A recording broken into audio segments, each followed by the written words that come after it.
विमान अपघाताची संपूर्ण माहिती राज ठाकरेंनी समजून घेतली। एफआयआर न घेणं हे दुर्दैवी, तर दादांना न्याय देण्याकरता प्रयत्न करणार। राज ठाकरेंनी विश्वास दिल्याची रोहित पवारांची माहिती।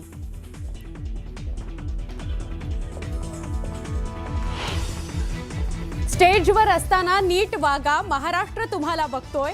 राजकारण करण्याची ही वेळ नाही। राष्ट्रवादीच्या कार्यक्रमात जय पवारांना स्टेजवर दिलेल्या वागणुकीच्या मुद्द्यावरून रोहित पवारांचा इशारा।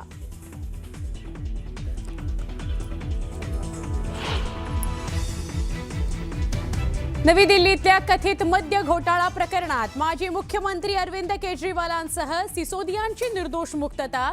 सत्याचा विजय झाला। प्रसार माध्यमांशी बोलताना केजरीवालांना अश्रू अनावर।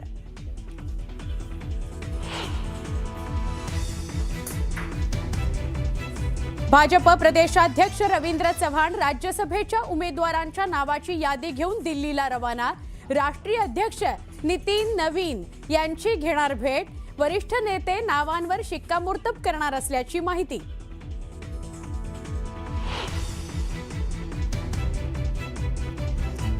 राज्यसभेच्या निवडणुकीसंदर्भात मवियाची बैठक आदित्य ठाकरेंनी टाळली।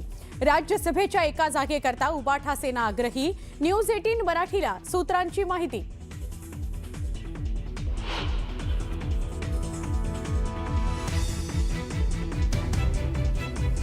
राज्यसभेच्या उमेदवारीकरता शिवसेना उबाठामध्ये इच्छुक नेत्यांची रस्सीखेच। प्रियंका चतुर्वेदी, राजन विचारे, अंबादास दानवे, चंद्रकांत खैरे इच्छुक।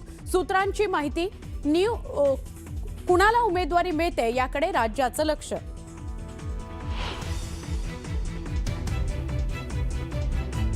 मराठी भाषा गौरव दिनानिमित्त राज ठाकरेंकडून शुभेच्छा। एआयच्या माध्यमातून मराठीतून दर्जेदार डेटा तयार करा, राज ठाकरेंचं आवाहन।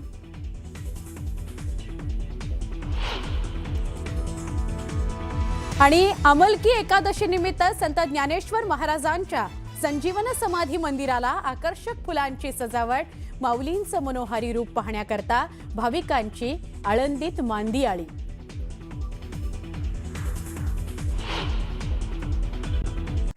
आमदार रोहित पवार मुख्यमंत्री देवेंद्र फडणवीसांच्या भेटीला जाणार आहेत। रोहित पवारांनी जसं मनसे अध्यक्ष राज ठाकरेंची भेट घेतली तसंच ते मुख्यमंत्र्यांच्याही भेटीला जाणार आहेत असं पोहोचलेले आहेत। रोहित पवार मुख्यमंत्र्यांच्या भेटीला ही दृश्य पण आपल्यापर्यंत पोहोचतायत। मनसे अध्यक्ष राज ठाकरेंच्या भेटीला शिवतीर्थावर गेलेले होते आणि आता मुख्यमंत्री देवेंद्र फडणवीस यांच्या भेटीला रोहित पवार आलेले आहेत। त्याची दृश्य आपल्याला बघायला मिळत आहेत। रोहित पवार सगळ्याच नेत्यांच्या भेटी घेणार आहेत असं कळतंय, तर ते मुख्यमंत्र्यांच्याही भेटीला गेलेले आहेत आणि मुख्यमंत्र्यांची भेट घेऊन ते त्यांना हेच सांगणार आहेत की अजित पवार यांच्या विमान अपघाता प्रकरणासंदर्भात एफआयआर नोंदवली गेली नाही तर ती नोंदवून घेतली जावी आणि त्याचप्रमाणे निपक्षपातीपणे या प्रकरणाची चौकशी व्हावी। डीजीसीए आणि व्हीएसआर कंपनीवर कारवाई व्हावी अशी मागणी ते कदाचित मुख्यमंत्र्यांकडे करतील। त्यांच्या पाठिंब्याची ते मागणी करतील। तुषार रुपनवर यांच्याशी बोलूया। तुषार, आताच राष्ट्रवादीचे आमदार रोहित पवार मुख्यमंत्री देवेंद्र फडणवीस यांच्या भेटीसाठी दाखल झालेले आहेत। दोन्ही प्रमुख नेत्यांमध्ये आपला बंद दाराआड चर्चा सुरू असल्याचं पाहायला मिळते। प्रामुख्याने रोहित पवार कालच आपण पाहिलं असेल तर बारामतीमध्ये असताना मुख्यमंत्री कार्यालयामधून रोहित पवार यांच्याशी संवाद झाला होता। तो विषय होता बारामतीमध्ये अजित पवार यांचं स्मारक उभारण्यासंदर्भामध्ये। त्यामुळे आता रोहित पवार मुख्यमंत्री देवेंद्र फडणवीसांशी स्मारक विषय असेल, त्याचप्रमाणे अजित पवार यांच्या विमान अपघातासंदर्भामध्ये त्यांनी मरीन ड्राईव्ह पोलीस स्टेशन असेल किंवा बारामती पोलीस स्थानकामध्ये एफआयआर दाखल करण्यासाठी कार्यकर्त्यांसोबत ते पोलिसांशी वाद घालताना आपल्याला सर्व राज्यांनी पाहिलेलं असेल। त्या संदर्भात त्यांचा एफआयआर दाखल देखील झाला नाहीये। एफआयआर दाखल करणं असेल किंवा अपघाताची विविध माध्यमातून चौकशी करणं असेल आणि स्मारकाचा विषय असेल, हे 2 ते 3 प्रमुख विषय आहेत। ह्या 2 ते 3 प्रमुख विषयांसोबत रोहित पवार आणखी कोणकोणत्या विषयासंदर्भात मुख्यमंत्री देवेंद्र फडणवीस यांच्यासोबत संवाद साधतात याकडे सर्वांचं लक्ष लागलेलं आहे आणि मुख्यमंत्री देवेंद्र फडणवीस रोहित पवार यांना नेमकं काय आश्वासन देतात याकडे देखील आपल्याला पाहणं तितकंच महत्त्वाचं ठरणार आहे। थोड्या वेळानंतर मुख्यमंत्र्यांच्या भेटीनंतर रोहित पवार माध्यमांशी आपल्याला संवाद साधताना पाहायला मिळतील। नक्की धन्यवाद माहिती दिल्याबद्दल तुषार। आता मुख्यमंत्र्यांची भेट सुरू आहे। रोहित पवार त्यांच्या दालनात आहेत आणि त्यांच्याशी संवाद साधतायत। या भेटीनंतर रोहित पवार काय प्रतिक्रिया देतात हे बघायचं। आणि आता पुढची बातमी पाहणार आहोत। राज्यसभेची उमेदवारी मिळण्याआधीच ठाकरेंच्या शिवसेनेमध्ये उमेदवारी मिळवण्यावरून रस्सीखेच सुरू असल्याची माहिती सूत्रांकडून मिळते। प्रियंका चतुर्वेदी, राजन विचारे, अंबादास दानवे, विनायक राऊत आणि चंद्रकांत खैरे हे राज्यसभा उमेदवारी मिळावी यासाठी इच्छुक असल्याची माहिती सूत्रांकडून मिळते। महाविकास आघाडीमधून एकच जागा राज्यसभेसाठी जाणार असल्यानं तिन्ही पक्ष आपला उमेदवार जावा याकरता प्रयत्न करतायत आणि यामधील काही जणांनी आपली इच्छा उद्धव ठाकरेंकडे व्यक्त केल्याची माहिती सूत्रांनी दिली आहे।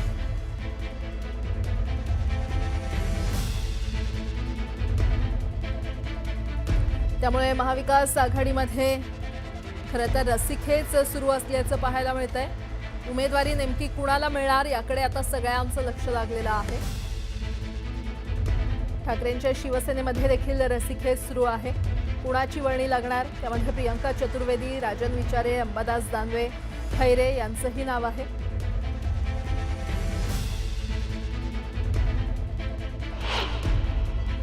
माहित नाही, पण आपण नावाजी सांगतो तर चंद्रकांत खैऱ्यांचं माझं बोलणं अनेकदा झालं। ते मला सतत फोन करतात की आमचा विचार व्हावा। म्हणून हा निर्णय आपल्याकडे शिवसेना पक्षप्रमुख घेतात। एकत्र जरी आम्ही बसलो तरी शेवटी अंतिम निर्णय हा शिवसेना पक्षप्रमुख घेतात। पण आमच्या पक्षामध्ये अनेक लोक सक्षम आहेत, पण योग्य व्यक्ती जे असेल त्याची निवड हे शिवसेना प्रमुख करत होते। माननीय उद्धव ठाकरे साहेब करतात।